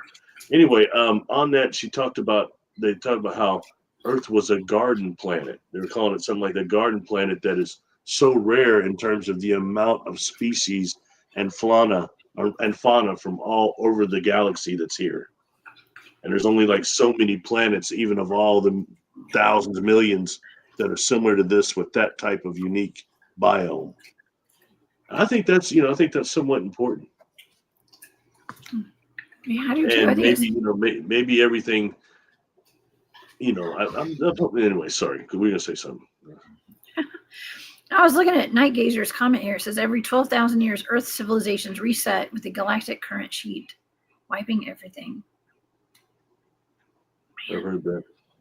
Yeah, it's like this is just a big dry erase board. They changed the program in this simulation that we live in. No, I'm kidding. I mean, it's getting to a point where I'm getting very, very worried because we seem to be going on one of the more dangerous timelines right now. It's getting close to the end of that 12,000 years, huh? Control on this planet are trying to throw us that nuclear war thing, this devastation thing, or something coming in here and hitting us. You know what I mean? Some foreign object, and all these things and everything is as well as I do. The only thing that flies here and sells here in these communities and on Earth is tragedy and devastation and fear. Yeah. It sells big time. This is a completely fear-based planet. Just for quick reference, you remember you and I talked about the necklace of mysteries that Credo Mutua wore that got stolen when he got mugged on that train. Yeah, that's a cool necklace too. Yeah, and inside of it had one of them. This chambers had these rocks. That's supposed to be the rocks of that woman that had some sort of a encounter with some sort of reptilian, and when she got back to her child was playing with this extraterrestrial baby. It wasn't a reptilian; it was something else. But she was tripped out. She's gonna run over, get her kid away from her baby away from this other baby with some sort of monster. And they were playing with these rocks that were glowing, and they were having the time of their life. And this extraterrestrial woman stopped this human mother and started talking to her telepathically and said, "Look, I know that your whole world is built on fear, but just let them play. They're just playing. Let them play." Let them and so she did. And then when they split up, she grabs her kid, the woman grabs hers, and she says, "You keep those rocks. They came from my planet." Oh my God. And what happened when your planet gets beyond the point of so much fear and you're not dominated by fear, we're going to be one of the species that come back, and all of our kids will begin by playing together. We'll start with the kids playing together.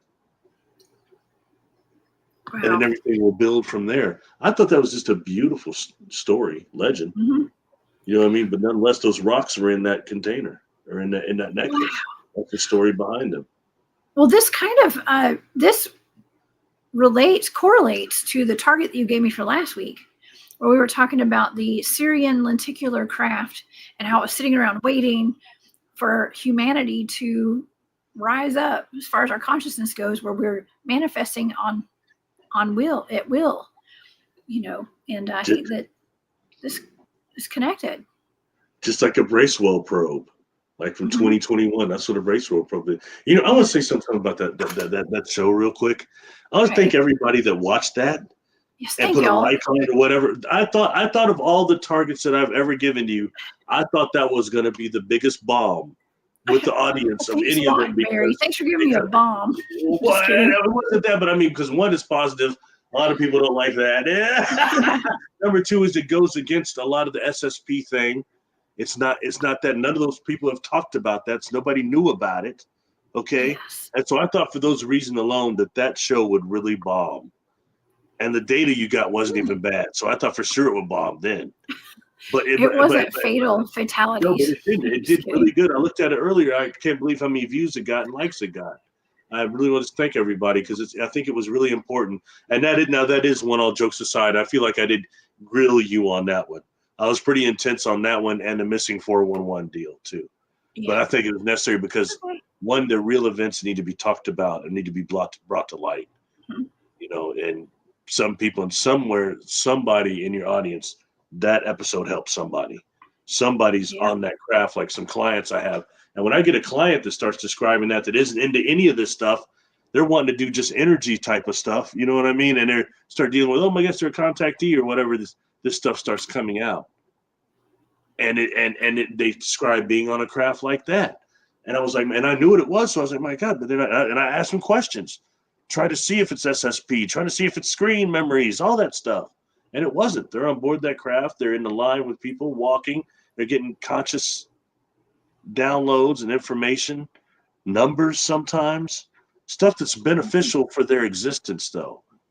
Not abduction, not belittling the individual, not demeaning them, not taking their energy and their spirit. Mm-hmm. Anyways. Yeah, I think that show is very important, actually. And the more that we got into the show in real time, I started realizing how really important that is. And it's important that we talk about it because sometimes we may question why we're all here and why we're doing this, why we're doing what we do. And I think that this plays a role in it, actually. It kind of plays a part, even the work that you and I are doing, because we're sitting here utilizing our psychic faculties, okay, like using our psychic skills to look into stuff. And it's kind of, to me, it's groundbreaking. Okay. I think it is. I don't know if anybody else does, but I think it's, it's different, but now there's a lot, there's a lot of people doing it, obviously now stuff, but I mean, this is the future. It's the past. Okay. Way past, but now it's the future and somebody's got to do it. We got to start the ball rolling. I've noticed something. I noticed something on last week that you kept making a correlation. And you kept making a correlation of reference between that Syrian ship and then the crop circles, the plasma balls. And what comes into there always coordinated too is the Zimbabwe children. And we call them schoolyard encounters, but specifically the Zimbabwe children. And you kept drawing correlations, how there's almost like the same quote unquote organization, the same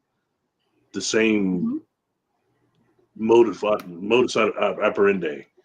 You know what I mean? And I thought that was interesting. Because of all the ones we've done, I think the most emotional you've ever got me on any of these targets was the crop circles. You got emotional on the show, and then before that, we were talking about it before we even did the show. When you were laying the information to me, you got emotional. And it was based on the information that they gave you not to give up. Because this place almost seems like a prison. It's just I think the word we could use is despair. Despair also runs around here as much as depression. Yeah. These D words are a downer, but anyway. But I think it's important because this is something that's trying to counteract that. And that we're not truly alone. There is some help going on, like the radiotropic fungus and stuff like that. Some of our targets have brought that out too. That's not just crap. There is help that's coming in here. Unfortunately, it's not just the instant fix it all everybody wants. But between that, it helps us consciousness to go forward. The same way that ore station does in certain ore stations that are functioning on this planet. Like in Mount Adams, it pushes people's consciousness forward. I think it's a chance for humanity to not exterminate itself. Yeah. Yes, and I don't watch the news, but I kind of know what's going on right now a little bit.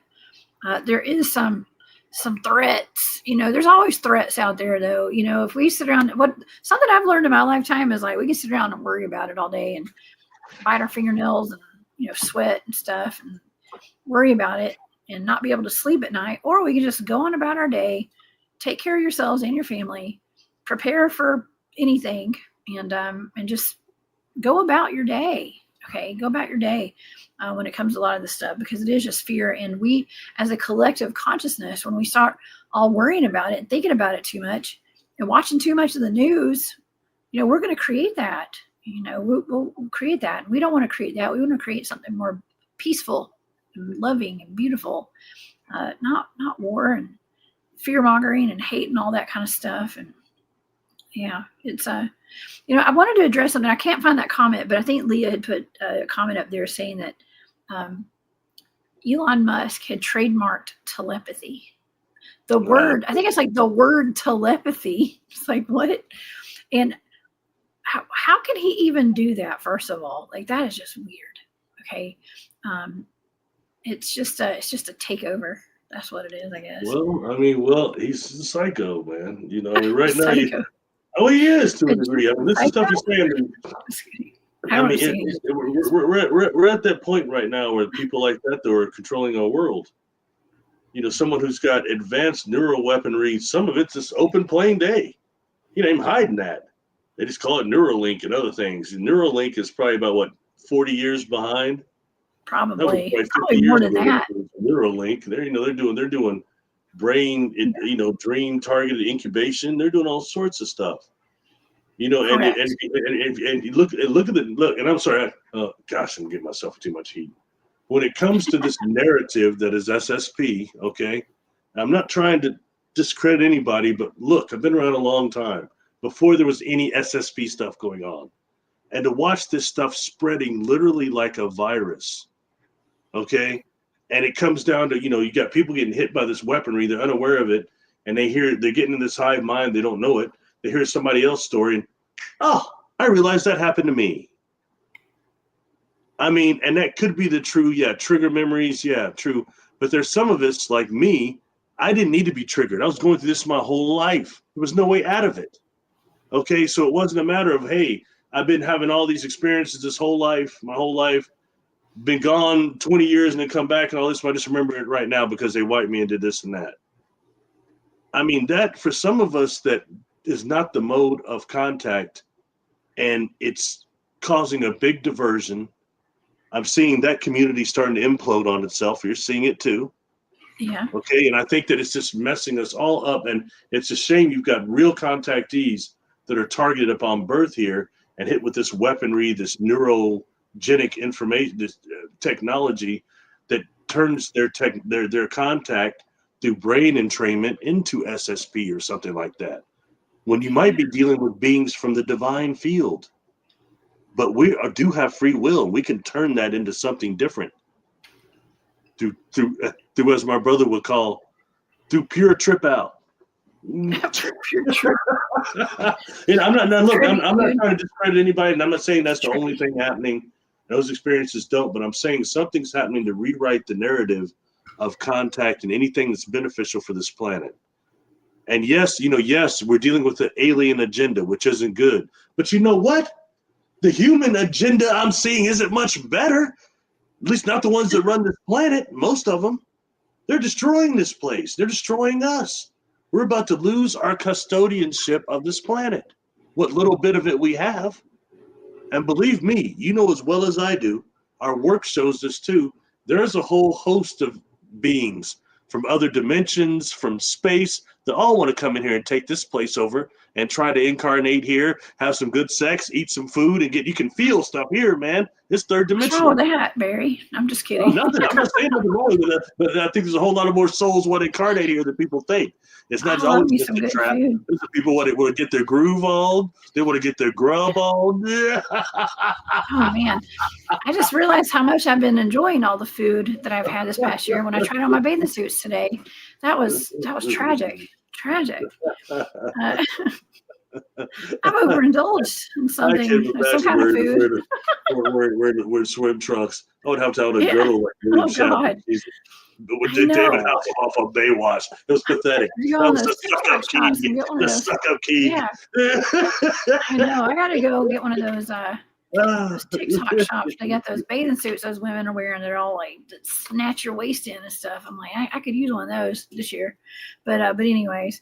You can't blame interdimensionals for wanting to come to Earth and party it up, I guess. Hey, real quick, that comment down there, I'll suggest it again that you have to get one of those things though. But I mean, I get so many targets for you, I can't. There's no way, you know what I mean? But we could like put them all on pieces of paper, and you could like draw some people every now and again and do targets like that. Yeah. For people in the chat, people that ask that, it's just like I guess. Well, I'm sorry, I forgot the word. A raffle. You know what he calls like a raffle, right? Bingo. You know what that is? Kind of like a raffle and pick a couple of them and do those sometimes. Hey Ben, are you on PlayStation? Ben, are you on PlayStation? Turn it off. Okay, sorry. I noticed my computer was going a little slow, so I was like, I had to yell at my son because he's on PlayStation. He's got to get off his PlayStation, or else it uses up all my internet speed, I guess. And I was getting glitchy. I think I'm still glitchy a little bit. So sorry, y'all. I had to. I know my son's like right here. I've had more distractions tonight, y'all. I'm so sorry. It's been one of those days. But yeah. So Lavera, thank you for that super sticker so much. She says, Jessica, would you consider doing a blind remote viewing session for us chatters? Only in the target. So yes, absolutely. Lavera is saying actually asking if I would give a target, like give out some coordinates. Maybe at the beginning of a show or something, and have a target for the audience. That'd be kind of cool. And you guys can do that. Maybe like we'll do it one show and then get your data. You guys can like send it to me or something, and we'll reveal the target like the next show, like the next week. That would kind of be a cool idea, wouldn't it, Barry? Yeah, that'd be killer. And the only people who know the target are me and you. I saw somebody. It was Chucky Blue, something Blue. Ask about the Great Pyramid. Did you do one on the Great Pyramid as a target? Yes.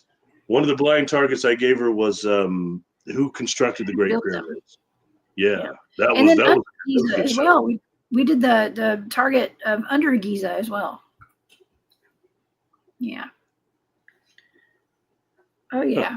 So we did. So thank you, Lavera, again. That's a good idea. That's actually kind of cool if people are would want that for sure. That's kind of neat. It's always fun to, I mean, I don't, here's the thing too, y'all. I don't teach remote viewing. I get asked that like on a daily basis. Okay.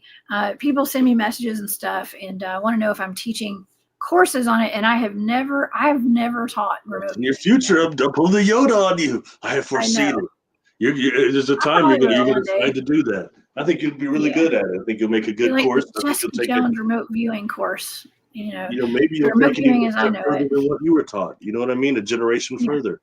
You know what I mean? That's how it works, right? Yeah, I know. It'll happen. It'll fall in my lap one day. It'll be something that happens where I'm forced to do it, just like with the rest of my life. I was down.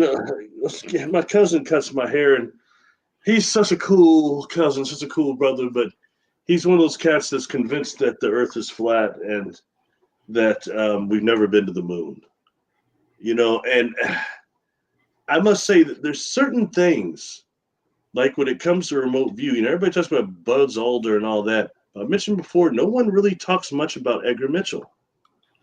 Edgar Mitchell started that thing called Quantrack, and he did a whole deal about how they were taught remote viewing before they went to the moon. And they would go to the moon and remote view before and when getting there. I think, and we need to hear more about what do they see? What do those astronauts see? What part of that information they get? We never hear about that. Mm-hmm. You know what I mean? Who even knew that they were doing that? They had been some of the first people to be trained. Edgar Mitchell going that far back, that'd be right after Ingo Swann almost, wouldn't it be? Yeah. I guess. I don't know. I don't know what it's just food for thought. There's a book, I don't know if it's still in print now, but it was called it's a Quantum ESP. It's a book written by Edgar Mitchell. He talks about all that stuff. Right. Just saying, and I mentioned before that somebody was talking to me the other day about this. Tell us about the barbecue effect. That's when the shuttle was spinning, the pod was spinning so it doesn't burn on one side. And he said he was looking out of the window and all the stars were swirling. And he felt like suddenly each star he was seeing was connected to a molecule of a molecule of his body. And, when you start dealing into that, like the isosthesis and things, it's saying also that when you actually miss part of the death process, you can manipulate, Toltecs say that too, manipulate the dream body, the energy body into becoming the type of inorganic being configuration that you want. And at that point, what we can do is we can become stars. It's what this book calls stars. Brilliant morning stars. Life forms are called brilliant morning stars. And in that way, when you start taking that into isosthesis, it's also saying, in the Egyptian-made Book of the Dead is saying that the stars, all the stars we have are actually representative of DNA. All the pieces of DNA we have, junk, non-junk, coded, uncoded, throughout our body, it's quite interesting to start looking at that way. And so that is the DNA of the creator constantly. Oh my gosh. Is what we're dealing with.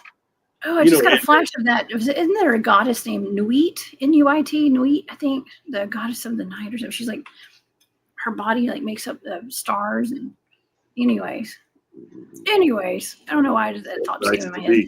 Sounds like Lieutenant Uhura to me. Yeah, Nuit, I think. I don't know. I don't know. I wanted to answer this question from Rose. Jessica, did you ever try to communicate with Junior from Montauk? I actually went to Montauk, and I went chasing Junior one week. I was there for a full week actually, and I never made contact with him, I don't think, but the guys actually, I slept in one morning, and some of the guys went to Camp Hero while I was sleeping. I don't know. I feel so bad. I regret sleeping in that day. They got a video of, I think it might have been Junior actually. Some of those guys are very familiar with Junior out there, and have gotten him on video and pictures and stuff. So no, I have not communicated with him. I don't know. I was communicating with some things out there though, because we did go out and I did a remote viewing session. I did. I don't know if it was specifically Junior though, but good question. That's interesting. And it seems like there's people in the chat that would totally be down for a little remote viewing target every now and then too. So that's awesome. I don't know. This has been a really cool show tonight, Barry, and I promised myself I wouldn't go over 2 hours because I have to pack. I've got so much to do. I got to get my presentation all fixed up for this weekend, and I got a long journey ahead of me this week, and I got to nurse my son back to health before tomorrow. Okay, so I'm gonna go get I got a lot to do. Subway sandwich. Priorities, right? Oh my gosh. No, thanks for doing this. And again, I want to say it again. I gave you this target, not that I was trying to put you against the Farsight Institute. It's not that. I'm not just totally anti-Farsight Institute. Got a few issues with them, but that's all right. It's more, I think, just collecting a bigger amount of data concerning what that was, I think was just important because it was seen by just too many people in the third dimension for not to deserve some attention. And like you said, it's one of those things that just got forgot. Everybody forgot about it, Mm-hmm. Yeah. Well, we brought it back up tonight, and I think it's a pretty cool target, and I didn't get as much. I didn't get as much data, I don't think, as I do with a lot of these targets. I only got, went to stage 4 on that one. But I do believe whatever that was up there, it was organic, and it was some sort of, I don't know if it was, you want to call it living, but it was something giant, that's for sure. And that was Just that part of the data alone, I didn't expect. That's one of the first things you wrote on there. So I was like, oh, damn. The first thing, well, I gotta, change what I thought, I guess. Right. Yeah. Well, it's okay. Can't be right all the time, right? Yeah. Well, and also it's very much just, to me, I always say, well, it's just data too. It's just data. And so I love remote viewing because you may not get all the answers, but you can get a little tidbit of something extra for whatever you're looking into a lot of times, even if it's not completely on target or whatever. It's at least you get a little more information than you might have had. It's better than none. A little bit's better than none. So really great target though. And so thank you for giving me that. And Nuit, she's the Milky Way. Thank you, Moondog Davis. She is the Milky Way. And that was that goddess. Yeah, she's actually like, she's doing not a back bend. I don't think it's a back bend. She's like hunched over with her hands on the ground and her feet on the other side, like a rainbow kind of. But she's the star. Her body makes up the Milky Way. So I need to do some studying of all my goddesses because I don't remember them all. Okay, look over there. Though. Everybody's talking about food over there. It's making Dude, me more. I know. Well, you brought up Subway. That was you. That sounds good too. Hey, that was you, Barry. You brought up Subway. Everybody's hungry. We're all hungry. Sushi don't sound bad either. Little unagi, maybe some albacore. Yeah. I'm jealous. Gosh, I need to go find a good sushi spot where we live. That's awesome. We actually do have a couple of sushi places. The sushi or the sake. I'm a sake. Oh, sake, yes. Sake bombs. Hey, you ain't living if you're not drinking sake bombs, okay? And I wouldn't do that today, but listen, when I was young, I did. Okay, we see a lot of sushi in Atlanta. Okay, and but anyways, those are the good old days back when I could do stuff like that. I bet you. Today, I have no desire to do that today. I bet you do some sake with the beat up. You get a couple bottles.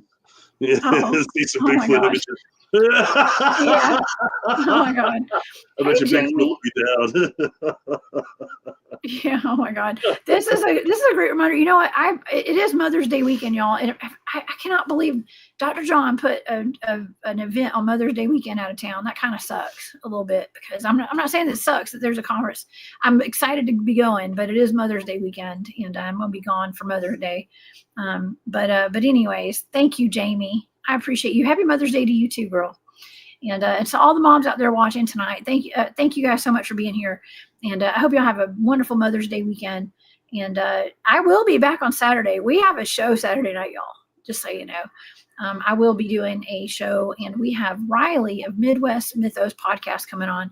We're going to be talking about Michigan Dogman, and his wife has actually had a Dogman encounter, and she's going to hop on and talk about that a little bit as well with us on Saturday night. Y'all don't want to miss it, y'all. It's going to be a really good show, and I promise y'all it's going to be really good. So come back and see me on 10 p.m. on Saturday night.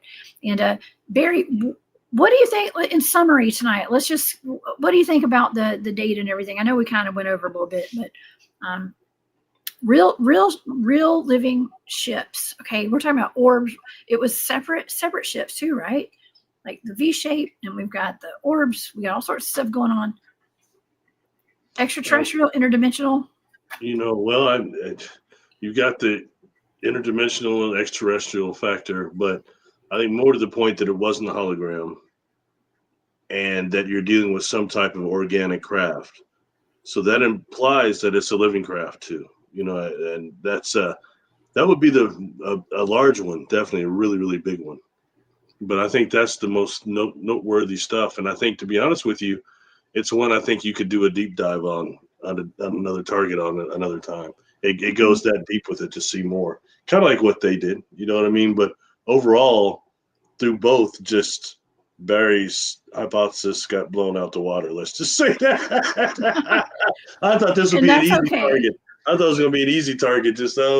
I thought you'd see maybe the machinery that was making this hologram and see that. That's about it. Yeah. Yeah.